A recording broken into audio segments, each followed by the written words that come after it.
दशम वार्षिक बर्चण महोत्सव पर प्रस्तुति बैठक। जाजपुर जिला बर्चण ब्लॉक अंतर्गत बर्चण स्थित वरुणेश्वर कल्याण मंडप बर्चण महोत्सव दशम वार्षिक महोत्सव पर प्रथम प्रस्तुति बैठक कमिटर सभानेत्री मनोरमा आचार्य सभापतित्व में अनुष्ठित हो जाए। नूतन करी संपादक भाव रवींद्र कुमार राणा कार्यभार ग्रहण कर समस्ते स्वागत जनाइथिले। यह महोत्सव जनवरी 8 ରୁ 12 तारिख पर्यंत चलिबो। ଏହି ମହୋତ୍ସବରେ ଭାରତର ମହାମହିମ ରାଷ୍ଟ୍ରପତି ଓ ମାନ୍ୟବର ମୁଖ୍ୟମନ୍ତ୍ରୀଙ୍କୁ ନିମନ୍ତ୍ରଣ କରାଯାଇ କାର୍ଯ୍ୟକ୍ରମର ଉଦ୍ଘାଟନ କରାଯିବାର କମିଟି ଲକ୍ଷ୍ୟ ରଖିଛି। ବର୍ଚଣ ମହୋତ୍ସବ ବର୍ଚଣବାସୀଙ୍କ ଗର୍ବ, ଗୌରବ ଓ ସ୍ୱାଭିମାନ। ବର୍ଚଣବାସୀଙ୍କ ଏହା ହେଉଛି ଏକ ନିଆରା ପରମ୍ପରା। ବର୍ଚଣ ମାଟିର ଐତିହ୍ୟ, ସଂସ୍କୃତି, ପରମ୍ପରା ଓ ଏକତା ଅଖଣ୍ଡତାକୁ ସବୁଦିନ ଉଜ୍ଜୀବିତ କରି ରଖିବା ପାଇଁ ଶ୍ରୀମତୀ ଆଚାର୍ଯ୍ୟଙ୍କ ଏହା ହେଉଛି ଏକ ଅଭିନବ ପ୍ରୟାସ। ଗତ ବର୍ଷ ଭଳି ଆଗାମୀ ଦିନରେ ମହୋତ୍ସବର ନାମୀଦାମୀ କଳାକାରମାନେ ସେମାନଙ୍କର ଜଲୁଆ ଦେଖାଇ ଦର୍ଶକମାନଙ୍କୁ ଆକର୍ଷିତ କରିବେ। ଏହି ପ୍ରସ୍ତୁତି ବୈଠକରେ ଜିଲ୍ଲା ପରିଷଦ ସହ ଉପାଧ୍ୟକ୍ଷ ଗଣେଶ୍ୱର ବରାଳ ଯୋଗଦେଇ ବର୍ଚଣବାସୀଙ୍କ ମହାନେତା ସ୍ୱାଭିମାନ, କଳା ଓ ସଂସ୍କୃତି ପ୍ରତି ଆଦର ସମଗ୍ର ରାଜ୍ୟରେ ସ୍ୱତନ୍ତ୍ର ପରିଚୟ ସୃଷ୍ଟି କରିଛି।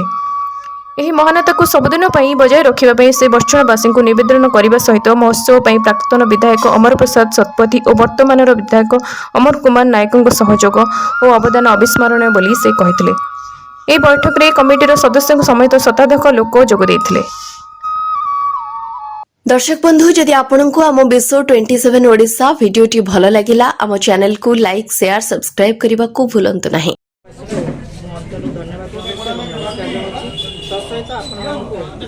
धन्यवाद दूसरी उपस्थित आम आज गोटे प्रेस मिट डाक बड़चण महोत्सव दशम वर्ष बड़चण महोत्सव बाबद आमर जेहेतु समय अतिबाहित हो जाए डेरी हो जाए तेणु जनवरी 8 ରୁ जनवरी 12 पर्यटन आम बड़चण महोत्सव समाप्ति हम एवं लक्ष्मीनारायण ठाकुर आम पूजा पाती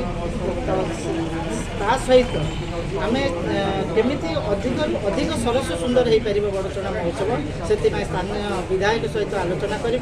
आर वर्ष से आमको बहुत साहय सहयोग हाथ मध्य बढ़ाई मो तरफ कमिटी तरफ समस्त धन्यवाद जनाऊँ। ए वर्ष केमी आम प्रस्ताव आमर अच्छी जेहेतु ये राज्यपाल आसिक जाइए आम केमी राष्ट्रपति आणु मुख्यमंत्री आणु से बाबद स्थानीय विधायक सहित आलोचना करूँ। आपण मान सहयोग बड़चणवासी समस्त सहयोग बड़चण महोत्सव अति सरस सुंदर केमी हम ताहा आपण मान सहयोग कामना करुँ।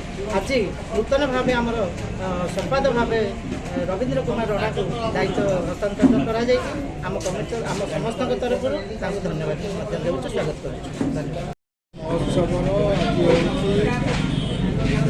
प्रस्तुति बैठकर नूतन भाव दायित्व नहीं संपादक भाव दायित्व नहीं बर्चणा महोत्सव आगामी दिन में सरस सुंदर हम बर्चणार ऐतिह्य परंपरार गौरव को बजाय रखिब से समस्त दलमत निर्विशेष निर्वाचन कर्मकर्ता अभिभावक बर्चणार आदिवासी मान अनुरोध करी सरस सुंदर कर समिति सहयोग रही ये गोटे अस्थायी भाव में सभापति दायित्व नहीं स्थायी कमिटी हेले क्या दायित्व दिज्व समय कम रोचे बयस अधिका देखिए आमर बर्चण महोत्सव प्रति आगुरी जो सहयोग एवं से सहयोग रही सहयोग आम कामना कर समस्त सहयोग बर्चण महोत्सव सरस सुंदर हो अधिक अधिका ना करूँ समस्त सहयोग कामना कर